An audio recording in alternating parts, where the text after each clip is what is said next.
Good morning. I'm Bob McConnell, co-founder of the U.S.-Ukraine Foundation. On behalf of the U.S.-Ukraine Foundation and our Friends of Ukraine Network, I welcome you to this session, morning here, wherever you are, morning, afternoon, evening. Session is on Russia's war against Ukraine and the West. Where do we stand? I hesitate to say this, but there's a chat box, and I'm not sure because of our limited time I would get to questions you might ask, but I will try. Post them there, and I'll see if I can work them into the discussion. With me today are two critical members of our Friends of Ukraine Network National Security Task Force. Ambassador John Herbst, who I'm sure most of, if not all of this audience knows well, but for the record, among other significant posts John had during his long and distinguished Foreign Service career, he was U.S. Ambassador to Ukraine from 2003 to 2006, a very interesting time, and now is Senior Director of the Atlantic Council's Eurasia Center. Also with us is Debra Cagan, retired career senior U.S. State Department and senior Defense Department official, working in the administrations from Reagan to Trump, and among other areas of expertise, Debra has invaluable expertise in European, Russian, Ukrainian, and Eurasian security issues, as well as strategic and nuclear policy. Currently, Debra is a senior advisor to the Atlantic Council's Eurasia Center. John, so much has happened these last few months relating to Russia's war against Ukraine and the West. Ukraine continues to defend itself. Russia's aggressors continue to fight and make Ukraine suffering losses. Both sides suffer losses. Both sides are having gains. Mentioning that, I think, is a critical part of any discussion, but who is and who will be supporting Ukraine going forward? That would seem to be a critical question. I think we can forget if we ever considered President Trump's campaign theme that he was going to end the war immediately. But various efforts since he's been in office haven't worked. Now he has acknowledged that Putin is not interested in ending the war because Putin thinks he's winning. It would appear that Trump may think that Russia is winning as well. And he just wants to wait until he can get back into doing business with Russia. What are your thoughts? Well, there's quite a lot in that question. I will parse it for clarity's sake. Regarding who is supporting Ukraine at the moment, the one clear bright spot over the past 3 months is the way Europe collectively, obviously we're talking about individual European countries, but Europe collectively has stepped up as questions have been raised about American support for Ukraine. And this support from Europe comes in various forms. One, there is clearly going to be an increase in defense spending and an increase in European military and other assistance to Ukraine. Whether that can make up for an American shortfall is a very important question, but it will certainly diminish the impact of decreasing American support for Ukraine. Key European states, especially France, the UK, now Germany, clearly Poland and the Baltic states, Czechia, the Nordics, have glommed on to the Trump idea of sending European troops to Ukraine to prevent future Russian aggression. This is something no one in Europe considered seriously before some impolitic statements made by Vice President Vance and Secretary of Defense Hegseth around the Munich Security Conference in the middle of February. But since then, a very serious effort is on the way. And this serious effort has included, smartly, regular consultations with President Trump, whose idea this was. And so this is an important effort. And that will require, at the end of the day, some American support.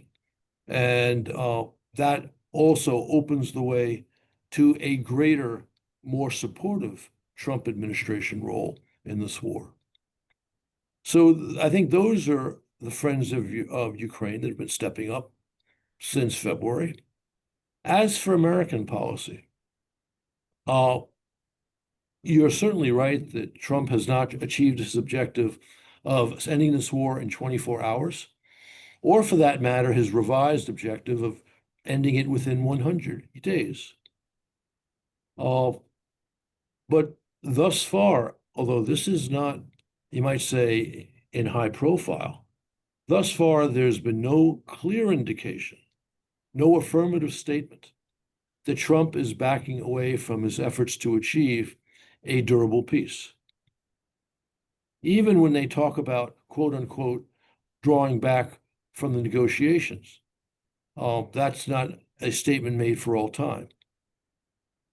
It is true that when Trump talked about achieving this peace, even within 100 days, he said something like this: if one or both of the parties are obstacles to a reasonable compromise, he, Trump, would put enormous pressure on the party or parties.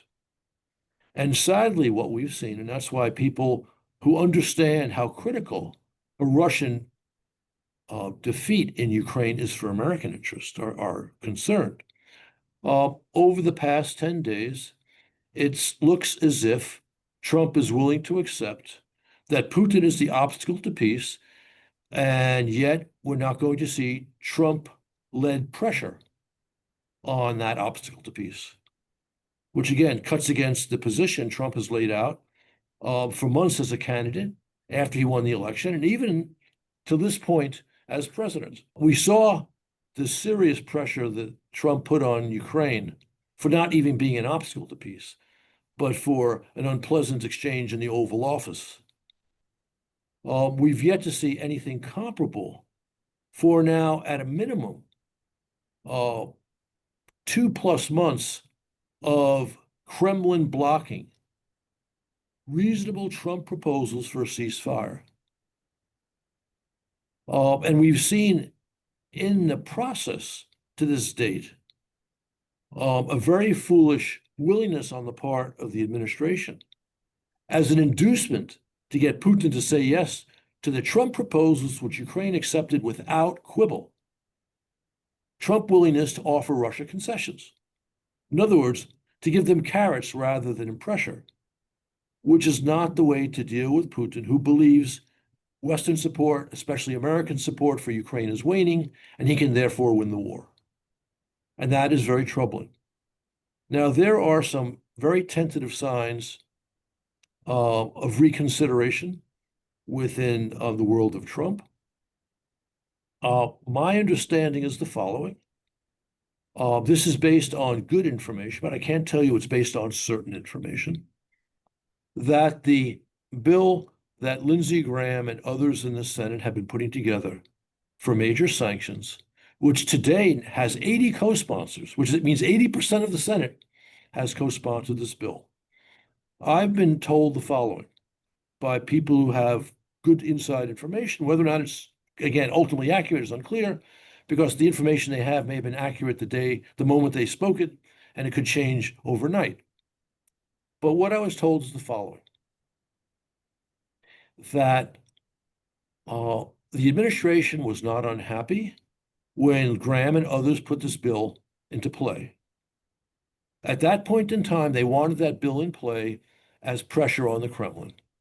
Obviously, that did not work. I'm told that since then, but they didn't want it to pass. They didn't want it to move. They just wanted it out there. I'm now told that maybe now the administration, while not endorsing it, would not oppose efforts to have it passed. If that's true, and if the Republicans in the Senate, starting with Senator Graham, are willing to actually make this legislation, pass it, that is a serious sanction against the Kremlin. Now, I'm not holding my breath. Things change overnight in the current political picture in Washington. But it does suggest that there's a recognition within the White House that what Putin is doing is not making President Trump look like a strong leader.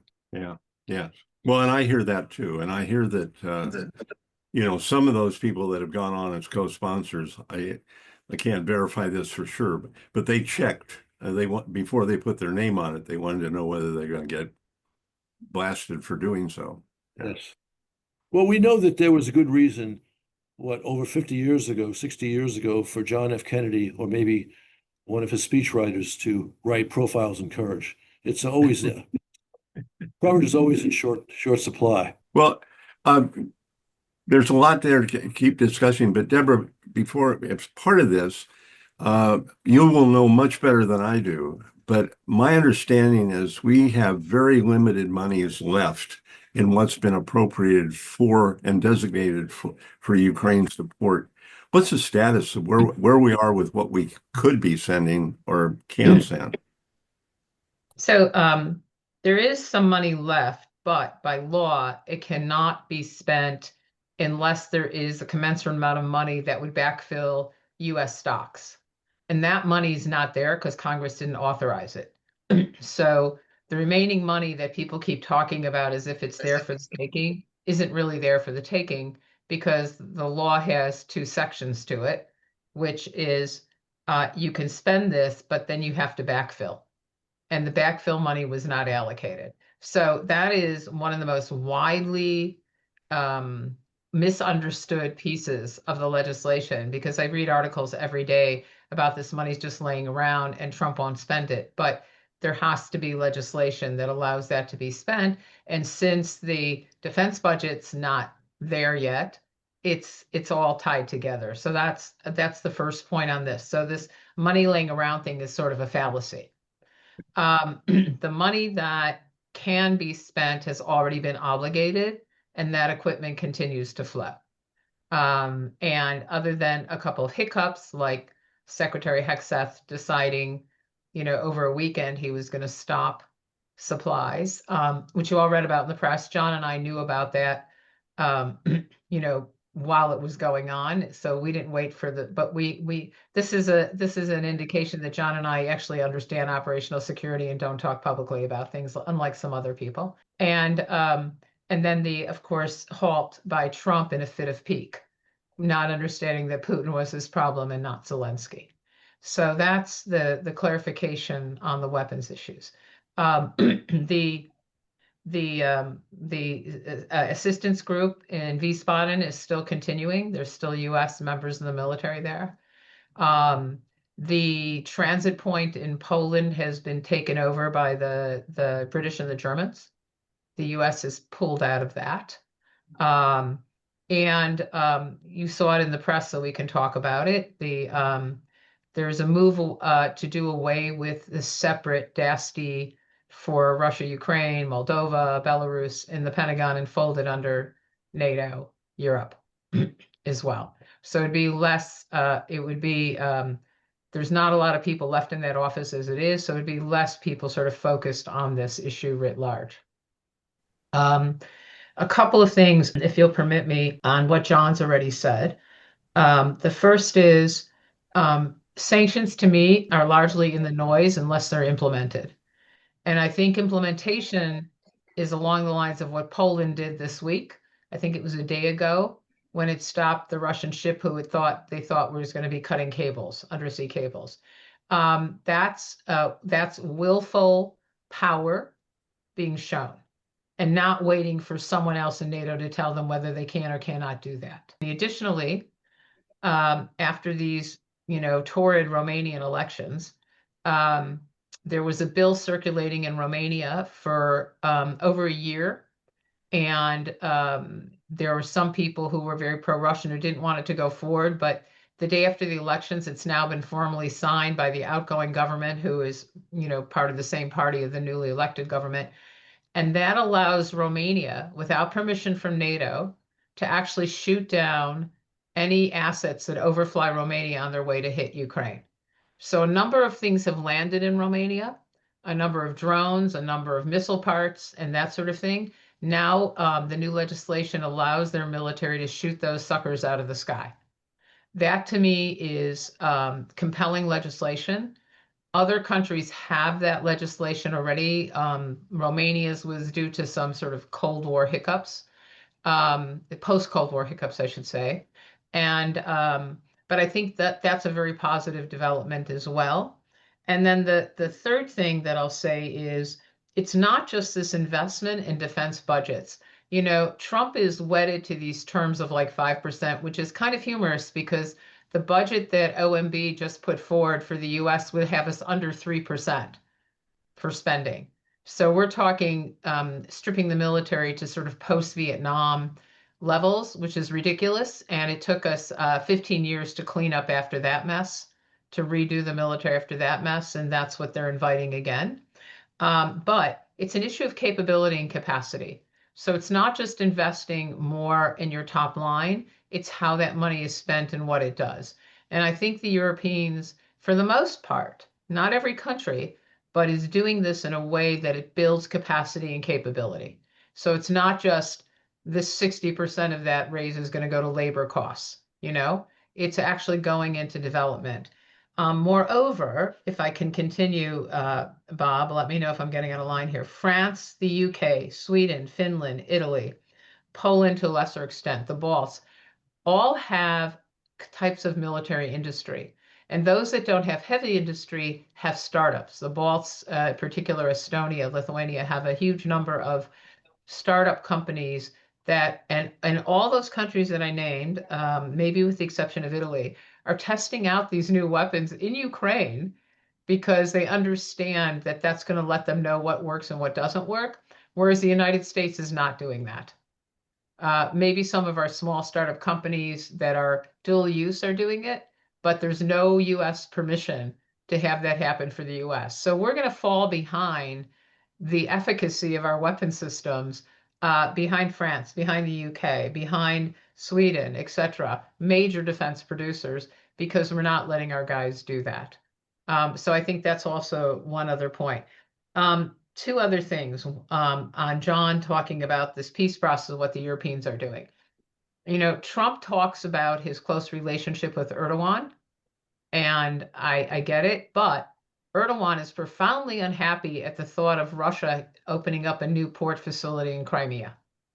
The last thing Erdogan wants to see is Russia having another Black Sea port on a permanent basis, because that changes how Montreux can be used to stop Russian military vessels in the Black Sea, because there's a distinction between actual Black Sea nations and stuff that goes from certain ports. Montreux is a little complicated, but the way the Turks have interpreted it, Turkey has interpreted it, is interesting. So I don't think Erdogan is waiting with bated breath to have Russia actually have a huge Black Sea port in Crimea again. And then the last point I'll make is, you know, there's what Trump has not realized or fails to realize is that Putin's like the proverbial 3-year-old that is going to keep pushing and pushing and pushing until someone actually says no, but in a forceful way. And no threshold so low that Putin won't trip over it. But he thinks he continued to trip over it because no one's going to stop him. So I think that the French saying what they said about enhancing their nuclear deterrent over Europe is a huge statement, and it drove the Russians crazy. And the French, unlike the British, are not dependent on the US for deployment of its nuclear weapons. They're all homemade. And so France can actually say this and do this without permission from another country, except for the countries that have said they would welcome French assets on their territory.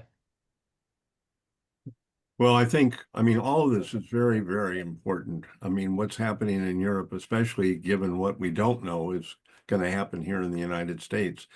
It just seems that our administration has been in fits and starts. I mean, trying to give the benefit of the doubt, it just we're not playing tough with Putin, and we're seeing that Trump can be tough with some other countries, but it's including Ukraine. but not Russia. And yet now, what is it? Yesterday that Lavrov said we're not interested in peace because we're winning, you know. That's a question. Do we think they're winning? John, I mean, The short an answer argument be is made that Ukraine's doing as much success as Russia. the short answer is no. That on the battlefield, there's a perception of overwhelming Russian progress, overwhelming but very incremental. In other words, so the inevitable Russian progress. But we know the Russians have been talking about taking Pokrovsk in eastern Ukraine for almost a year now, and they're no longer talking about it. We know that Putin claimed that he had taken back the entire Kursk Oblast in Russia over 4 weeks ago when he hadn't. And even now, it's unclear if the Russians have full control there. And there are certainly Ukrainian pockets, if not in Kursk, in the Russian Oblast of Belgorod. So the sense that Russia can inevitably grind forward, which certainly seems to be Putin's view. He apparently told that to Trump in the 2.5-hour phone call, is ultimately based on the notion that Western weapons to Ukraine are trickling down and may trickle into nothing. And that means, if you put it in terms that Trump likes to use, Ukraine is not going to have the cards that Biden was willing to give to Ukraine, but Trump may not be willing to give to Ukraine. And that's a very different statement than saying Ukraine does not have the cards. Now, to be fair to Trump, at the same time that he signed the minerals deal, he approved other countries to send American weapons to Ukraine. The first weapons that were kind of sent to Ukraine because Trump gave the nod. That was done almost in silence, which is okay. Yeah. But that has also left the impression that Trump is abandoning Ukraine, along with the other things we've already referred to.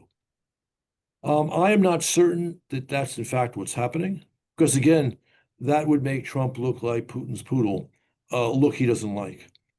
But I can say that my many colleagues who've been saying for months this is what Trump would do have been disproven, because the diplomacy we've seen, the stances we've seen, the decisions taken largely have pulled away from making it easier for Ukraine to stop Russia from taking greater control of the country. If I could add one other piece to that, which I think is important. Trump is nothing if not, he's not altruistic. So one of the reasons why he's not objecting to third-party transfers of US weapons or widgets to Ukraine, which is something Biden did all the time, is because he realizes if his big announcement, his big executive order on speeding up US arms sales, these countries aren't going to buy US arms if they can't do with them what they want. So you're going to lose F-35 contracts. You're going to lose the new Army SHORAD and the new Army long-range systems, the replacement for HIMARS, et cetera, contracts, if you tell the Europeans they can't use the stuff the way they want to use it. This is not a proliferation issue for them. That was why third-party stuff was introduced in the first place, because of proliferation issues. And that was a mistake that multiple administrations made. They let non-proliferation decide strategic policy as opposed to the other way around. And so now it's a total inherent contradiction if they were to say, you can't transfer this, and oh, by the way, you need to buy more American stuff. And that's just not going to fly. So if he wants to earn money, he realizes he can't tell the Europeans, you can't transfer this stuff to Ukraine. So that I just wanted to point out that this was not based on goodness.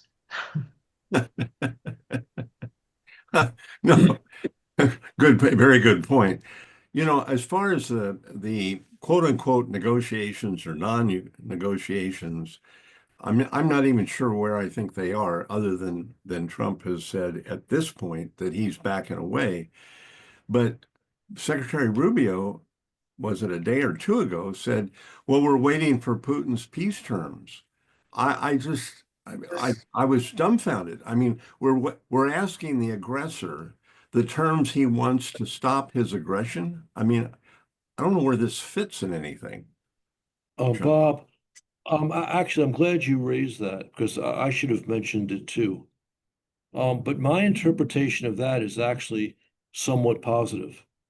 What you've had are statements from Trump, Rubio, Waltz before, Kellogg, about the U.S. willingness to walk away from the negotiations because, after all, this is not our war, the American war. And what Rubio is saying with that is today's version of what Rubio said after the Russians rejected the general ceasefire in the middle of March, that the onus is on the Kremlin.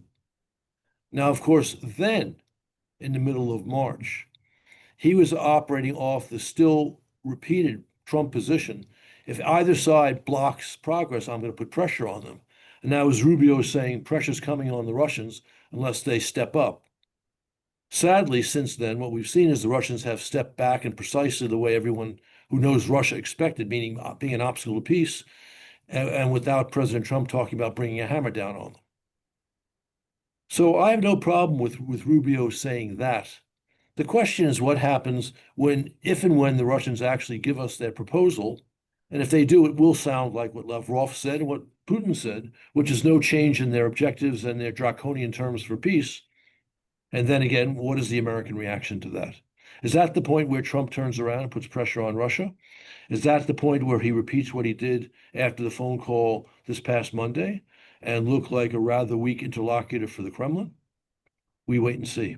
Well, and before that round of phone calls on Monday, terms for peace included things that were thrown out were Crimea stays in Russian control and so on and so forth. And I know that at least one, if not several people in the National Security Council really reacted badly to one of our FOUN members being on the media saying that if uh, Russia was allowed to stay in Donbass, Ukraine keeps the Black Sea. And they said, and the guys at the NSC said, those aren't comparable. And our guy said, yes, they are. The Ukrainians drove the Russians out of the Western Black Sea, and so they should keep that. Have you heard any more about that discussion? I've not, but the reaction you described points again to a very clear weakness in the administration's approach towards this crisis. A willingness to coddle the Kremlin while insisting that Ukraine do a great many things. Because our fellow board member was right. If the logic is it's where the forces are at the time of the ceasefire, well, we know where the Russian naval forces are, cowering in the eastern Black Sea. So why do they get to move forward to the central Black Sea, meaning back to Sevastopol, or even farther west? But if your approach is coddling the Kremlin, and we know that the special envoy has said things like, well, you can't pressure Russia into doing things. You have to persuade them with sweeteners. No, anyone who knows Putin's Russia knows that's exactly wrong. But sadly, that seems to be the approach of the White House, which is why, of course, when they proposed the naval ceasefire, which Russia rejected, they were offering Russia concessions for that in the form of sanctions lifts. Yes, yes, yeah. Well, and Deborah, that whole thing about Ukraine being able to continue to control the Western Black Sea, it seems to me, and you know more about where this commerce goes and comes from, that impacts a great deal of NATO countries because of the commercialization up and down the rivers and so forth, and the coasts. I don't think the Trump administration gives a flying hang about Romania or Bulgaria, to be honest with you, and let alone what's going on in Georgia. I just don't think they care. So looking for them to actually care about a NATO ally at this juncture is kind of fantasy land. But more importantly, the Black Sea is a transit point for, oil, gas, etc., coming out of the Eastern Mediterranean. And, going through the straits and going up the Danube. I think people aren't aware of where the mouth of the Danube River is on the Black Sea. I think Americans tend to be geographically deficient. And I say population deficient because they always forget how small other countries are. I have to say this, I remember having a conversation with a certain congressman about, and he was going on about why can't this country have a larger military? And he was shocked that the country only had 3 million people. And he was asking for them to put up a standing army of like 1 million people. And I started laughing and I said, there's only 3 million people in the whole country. And he had no idea. So we are both geographically and population deficient in terms of understanding that certain countries are small. They're not gargantuan. But so that's an aside.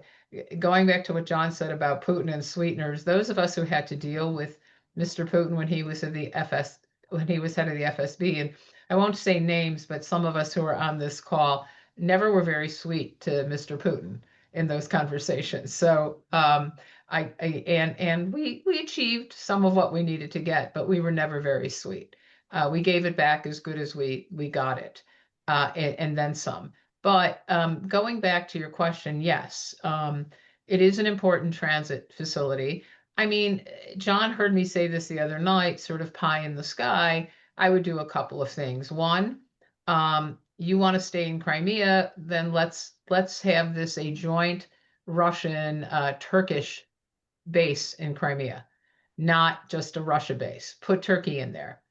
Alternatively, allow Odessa to be a multinational port, offer the US a 25-year use permit on the port of Odessa, in exchange for this. Or allow NATO allies to have use of the port of Odessa, sign a contract with them, do it that way. But I actually think there's a huge card for Turkey here.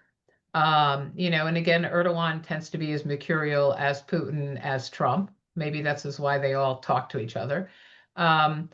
Similar personalities, but looking at this as just not straight up giving it to them, but say, okay, if this is what it takes, Turkey's going to join you in that port, and they'll be part of that port facility. I think that's certainly not going to, no Ukrainian wants to give up Crimea, but I think there's no creative or strategic long-term thinking about this, and there's no thinking in this administration that this is going to come back to haunt them on the movement of oil and gas. It sort of contravenes drill, baby, drill. And there's no comprehension of what this means for any freedom of navigation around the Kerch Strait. And remember, there's oil and gas in that strait, and Russia's taken that over. And that could have been a joint venture between Ukraine and an American firm. So I think those are, if you want to talk transactional, that's hugely transactional, as the president would say. So I think we're not looking at that in the broader way. We're not looking at it strategically. Also, we're only looking at it for 6 months down the road, and we're not understanding that what this means for China. And I'm sorry to leapfrog here, but there's no way Russia actually has weapons to use without Chinese computer chips in its defense production lines. And it's incomprehensible to me why this administration thinks that, like the Biden administration, they could split Russia off from China. Ain't happening. Ain't happening. Not going to happen. And they're very worried about the Arctic right now. Then they should be worried about Russia's joint exercises with China in the Arctic, where China declared itself an Arctic power with no contiguous geography. And they did that at the invitation of Russia. So it's unbelievable to me that no one's looking at this big, well, it's not unbelievable. I guess it's expected that they don't have any big picture here at all. But yeah, this is the whole Black Sea piece is not understanding what they might need in the future. One last comment on this. John's heard me say this a million times. You don't know you need an ally until you need an ally, and then it's too late. Yeah. Yes. Well, we've had a couple of questions in the chat box, but I think right when they came in, we had already done quite a bit. But the how the Europeans are stepping up But one of the questions that wasn't there, how does Canada fit into our 51st state? How does Canada fit into what the uh, European countries are doing as they step up that we talked about, if anything? My sense is that Canada recognizes the gravity of the moment, the way that the French and the Brits and the Germans under Merz now do. And they are amping up their uh, support for Ukraine.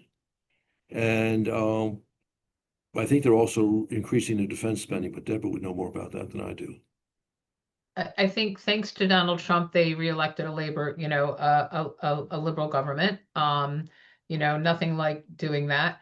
But that aside, the Canadians, I don't expect them to have a huge defense budget change. And frankly, it would take years to rebuild a military that has been decimated by severe cuts. I mean, they are floating 25, 30-year-old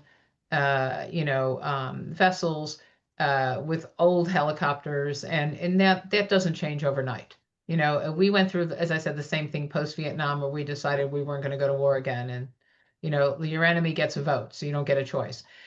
Where I do think Canada can be useful, and if this administration is smart, it will understand this, and they did this with Finland, is Canada has huge interest in the Arctic, and they do make icebreakers, and they know how to do this. And I think there could be some, Canada, of course, is going to be supportive of Ukraine, but and they'll give some things, but they don't have much to give. It'll be more humanitarian on the side. But if I'm Ukrainian, I don't want most of the military material that Canada would give, because it's really not in great shape. Oh, and not something that you're going to be able to use in a war with a near peer adversary, you know? But there are other things Canada can do that in Trump world would be like quid pro quo, if they were smart enough to see this, because Canada is very nervous about China in the Arctic, and that's what I would exploit. So that would be my answer on that. But yes, they'll be very supportive of Ukraine, as they have been in the G7. Um, they'll continue to do that, but I don't know how quickly Canada can turn that screw to be a net supplier of equipment that's not, terribly useful at this juncture. I don't know how this fits into the discussion or whether it should really, but there are many who just at this point feel that our administration simply sees Ukraine as a distraction to what it wants. And it wants to get to the Russian market. It wants Russia back to the G8. It wants Russia back. And certainly those things have all been talked about.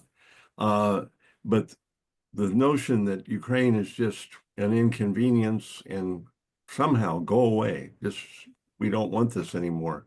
How do you react to that? Because there's a lot to put that case forward, and yet it's a very troubling one.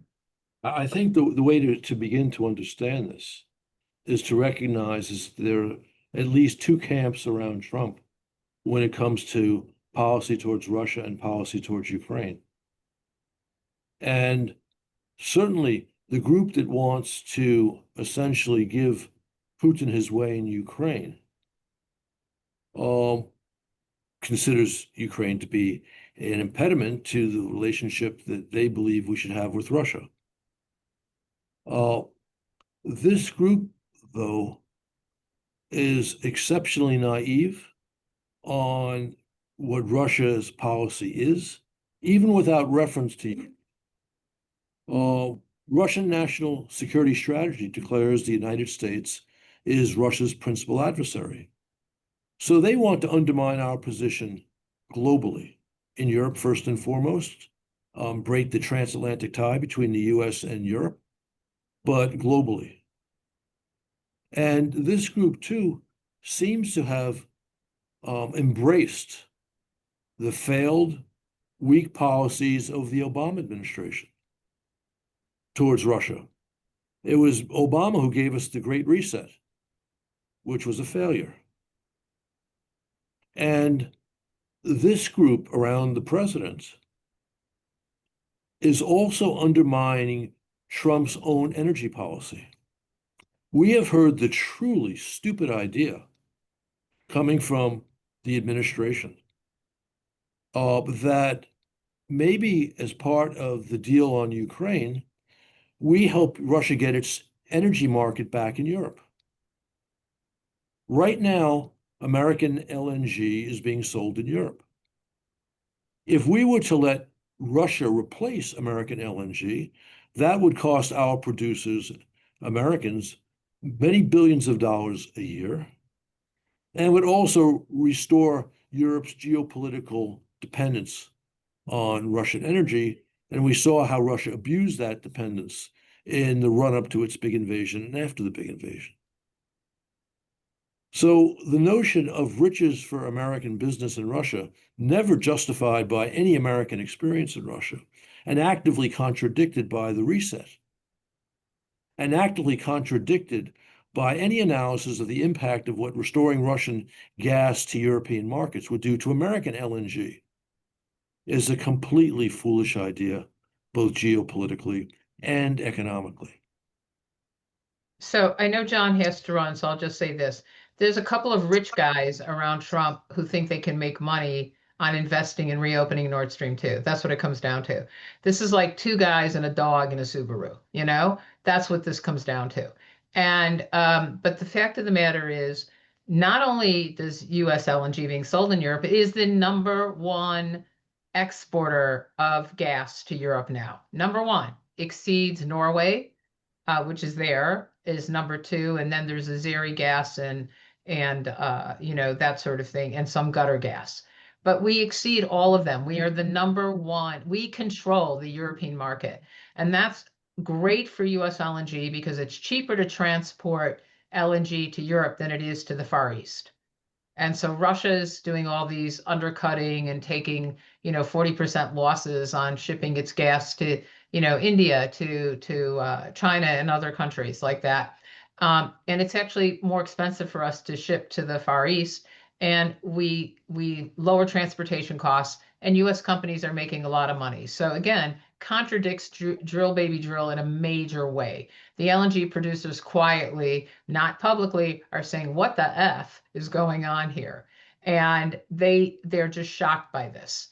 And so that's just, it makes no sense at all. It's like two rich guys and a dog who want to have that happen. But it's not good for America's GDP, and it's not good for our balance of trade and exports, which the president claims he's a big fan of, you know, doing this.